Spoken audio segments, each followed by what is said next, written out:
समतल की अपेक्षा पर्वतों पर सांस लेना क्यों कठिन होता है? आपके ऑप्शन नीचे दिए गए हैं, इनमें से आपको सही उत्तर का चुनाव करना है। कौन सा ऑप्शन सही है?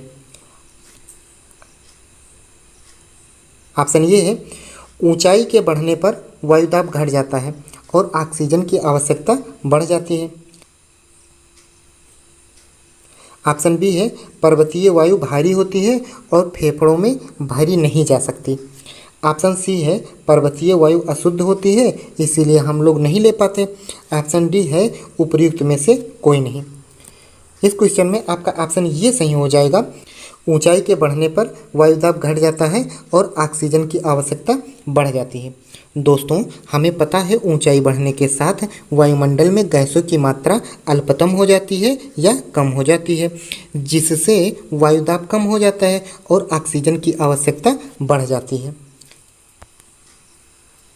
अगला क्वेश्चन देखते हैं। जब 14 वायुदाब मापी किसी ऊंचे पर्वत पर ले जाया जाता है तो नलिका में पारा गिर जाता है, क्योंकि आपके ऑप्शन नीचे दिए गए हैं। ऑप्शन ये है, वहाँ वायु अपेक्षाकृत हल्की होती है।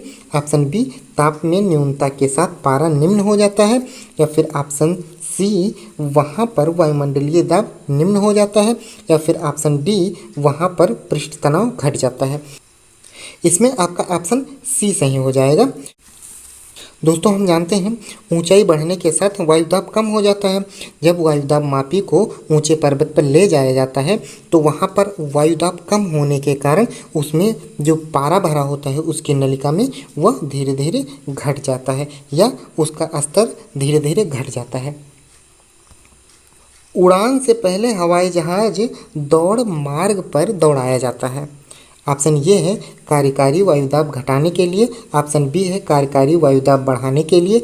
ऑप्शन सी है, वायुयान द्वारा भूमि के मध्य घर्षण बल को कम करने के लिए। या फिर ऑप्शन डी है, वायुदाब द्वारा भूमि के मध्य घर्षण बल को अधिक करने के लिए। इसमें आपका ऑप्शन बी सही हो जाएगा, कार्यकारी वायुदाब बढ़ाने के लिए।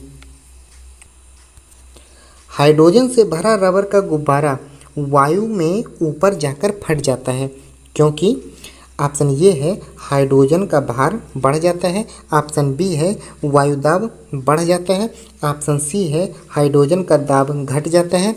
या फिर ऑप्शन डी है, वायुदाब घट जाता है।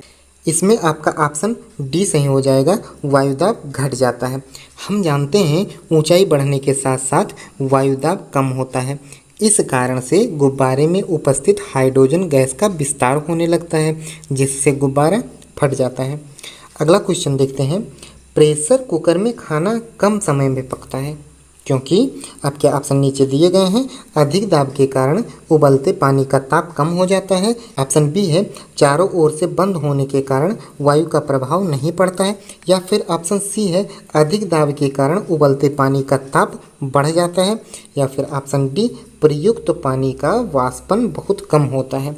इसमें आपका ऑप्शन सी सही हो जाएगा, अधिक दाब के कारण उबलते पानी का ताप बढ़ जाता है। दोस्तों, हम जानते हैं दाब बढ़ने से ताप का मान भी बढ़ता है, तो अधिक दाब होने के कारण पानी का ताप बढ़ जाता है, जिससे प्रेशर कुकर में खाना समय से पहले पक जाता है, अर्थात जल्दी पक जाता है। अगला क्वेश्चन है, सूर्य पर ऊर्जा का निर्माण होता है। सूर्य पर ऊर्जा का निर्माण होता है, आपके ऑप्शन है, नाभिकीय विखंडन द्वारा, या फिर नाभिकीय संलयन द्वारा, या फिर ऑक्सीकरण अभिक्रियाओं द्वारा, या फिर अवकरण अभिक्रियाओं द्वारा। इसमें आपका ऑप्शन बी सही हो जाएगा, नाभिकीय संलयन द्वारा। सूर्य से निरंतर प्राप्त होने वाली ऊर्जा का स्रोत वास्तव में सूर्य के अंदर हो रहे नाभिकीय संलयन प्रक्रिया का परिणाम है। अब नाभिकीय संलयन क्या होता है, मैं आपको बताऊं। जब दो हल्के नाभिक परस्पर संयुक्त होकर एक भारी तत्व के नाभिक की संरचना करते हैं तो इस प्रक्रिया को नाभिकीय संलयन कहते हैं। अगला क्वेश्चन देखें। सूर्य की ऊर्जा उत्पन्न होती है, वही क्वेश्चन है, अलग अलग पेपर में अलग अलग साल में ये आया हुआ है। आपका ऑप्शन ये है, आयनन द्वारा। ऑप्शन बी है, नाभिकीय संलयन द्वारा। ऑप्शन सी है, नाभिकीय विखंडन द्वारा। या फिर ऑप्शन डी है, ऑक्सीजन द्वारा। इसमें आपका ऑप्शन बी सही हो जाएगा, नाभिकीय संलयन द्वारा। अगला क्वेश्चन है, डायनमो परिवर्तित करता है। आपका ऑप्शन उच्च वोल्टेज को निम्न वोल्टेज में, विद्युत ऊर्जा को यांत्रिक ऊर्जा में, यांत्रिक ऊर्जा को विद्युत ऊर्जा में, या फिर निम्न वोल्टेज को उच्च वोल्टेज में। इसमें आपका ऑप्शन सी सही हो जाएगा, यांत्रिक ऊर्जा को विद्युत ऊर्जा में। डायनमो एक प्रकार का यंत्र होता है जो यांत्रिक ऊर्जा को विद्युत ऊर्जा में परिवर्तित करता है। प्रकाश वोल्टेज सेल के प्रयोग से सौर ऊर्जा का रूपांतरण करने से निम्न में से किसका उत्पादन होता है? ऑप्शन ए है प्रकाशीय ऊर्जा का, ऑप्शन बी है विद्युत ऊर्जा का, ऑप्शन सी है ऊष्मीय ऊर्जा का, या फिर ऑप्शन डी है यांत्रिक ऊर्जा का। इसमें आपका ऑप्शन बी सही हो जाएगा, विद्युत ऊर्जा का। जब हम रबर के गद्दे वाले सीट पर बैठते हैं या गद्दे पर लेटते हैं तो उसका आकार परिवर्तित हो जाता है। ऐसे पदार्थ में क्या पाया जाता है?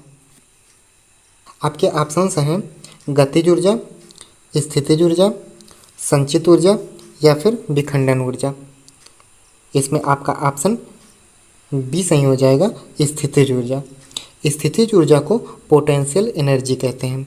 पोटेंशियल एनर्जी अर्थात पीई, पीई बराबर हो जाएगा mgh,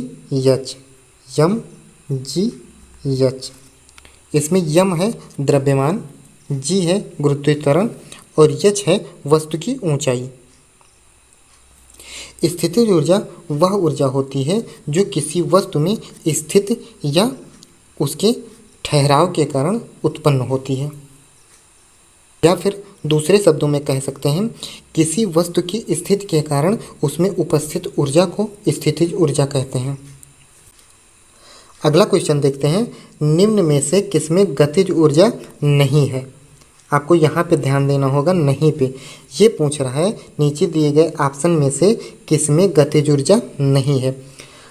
ऑप्शन ये है चली हुई गोली, ऑप्शन बी है बहता हुआ पानी, ऑप्शन सी है चलता हुआ हथौड़ा, या फिर ऑप्शन डी है खींचा हुआ धनुष। दोस्तों, खींचा हुआ धनुष में स्थितिज ऊर्जा होती है।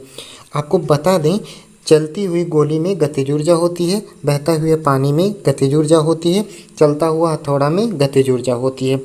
गतिज ऊर्जा को हम काइनेटिक एनर्जी कहते हैं। काइनेटिक एनर्जी बराबर होता है half M V square, half M V square. Kinetic energy बराबर हाफ एम वी स्क्वायर।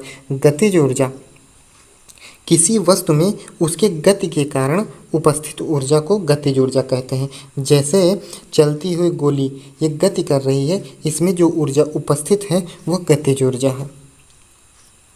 जब एक चल वस्तु की गति दुगनी हो जाती है तो उसकी गतिज ऊर्जा, आगे ऑप्शन है दुगनी हो जाती है, चौगुनी हो जाती है, समान रहती है, या फिर तीन गुनी बढ़ जाती है।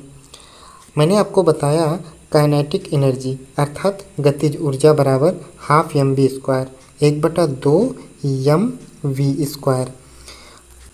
इसमें यम द्रव्यमान है और वी वस्तु की गति है। और क्वेश्चन में कह रहा है गति को 2 गुना कर दिया जाए, अर्थात v के जगह पे 2 रख दिया जाए।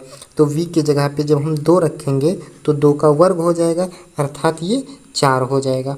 इससे हमें पता चलता है कि जब एक चल वस्तु की गति दुगुनी हो जाती है तो उसकी 4 गुनी हो जाती है। ऑप्शन बी आपका सही हो जाएगा।